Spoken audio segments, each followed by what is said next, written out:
मनसे अध्यक्ष राज ठाकरे ठाणे कोर्टात हजर होत आहेत। 2008 मधल्या मनसे आंदोलनाशी संबंधित सुनावणी प्रकरणी राज ठाकरेंना आज कोर्टात हजर राहण्याचे आदेश दिलेत। परप्रांतीयांच्या रेल्वे भरती प्रकरणावरून मनसेनं आंदोलन केलं होतं। या प्रकरणात राज ठाकरेंवर हिंसाचाराला प्रोत्साहन दिल्याचा आरोप आहे। या संदर्भात सुनावणीसाठी राज ठाकरे उपस्थित राहत आहेत, त्यामुळे ठाण्यात तणावाचं वातावरण निर्माण होण्याची शक्यता आहे। त्या पार्श्वभूमीवर पोलिसांनी विशेष बंदोबस्त तैनात केलाय।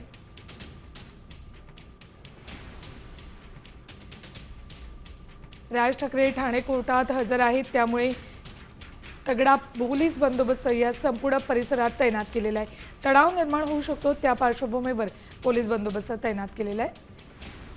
परप्रांतीय भरती प्रकरणावरून आंदोलन करण्यात आलं होतं, त्यावेळेला राज ठाकरे यांनी प्रक्षोभक भाषण केल्याचं सांगत त्यांच्यावर गुन्हा दाखल झाला होता। या प्रकरणातल्या सुनावणीसाठीच राज ठाकरे कोर्टात हजर झाले। 2008 सालचं हे प्रकरण आहे। परप्रांतीय भरती प्रकरणावरून आंदोलन करण्यात आलं होतं मनसेकडून। त्याच प्रकरणात राज ठाकरे ठाणे कोर्टात हजर झालेत। 2008 साली रेल्वेतल्या परप्रांतीयांच्या भरतीवरून मोठं आंदोलन उभं करण्यात आलं होतं मनसेकडून।